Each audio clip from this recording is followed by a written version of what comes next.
శ్రీ వెంకటేశ్వర స్వామిని కేంద్ర హోంశాఖ మంత్రి అమిత్ షా దర్శించుకున్నారు. శుక్రవారం ఉదయం విఐపి విరామ సమయంలో కుటుంబ సభ్యులతో కలిసి స్వామివారి సేవలో పాల్గొని మొక్కులు చెల్లించుకున్నారు. దర్శనం అనంతరం రంగనాయకుల మండపంలో అమిత్ షాకు వేద పండితులు వేద ఆశీర్వచనం అందించగా టీటీడీ ఈవో ధర్మారెడ్డి లడ్డు ప్రసాదాలను అందచేసి శ్రీవారి శేష వస్త్రంతో సత్కరించారు.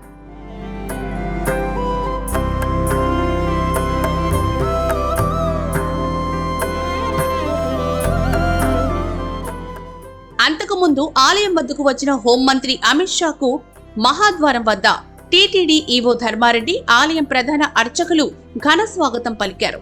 శ్రీవారి ఆలయం వద్ద కట్టుదిట్టమైన భద్రతా ఏర్పాట్లు చేశారు. మీడియాపై కూడా ఆంక్షలు విధించారు. ఆలయం పరిసర ప్రాంతాల్లో ఎవరిని అనుమతించకుండా భద్రత కట్టుదిట్టం చేశారు.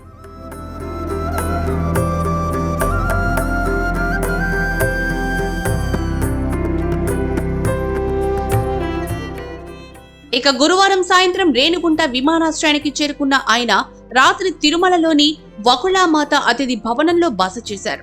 ఇవాళ 12 గంటల అనంతరం తిరుమల నుంచి అమిత్ షా తిరుగు ప్రయాణమయ్యే అవకాశం ఉంది.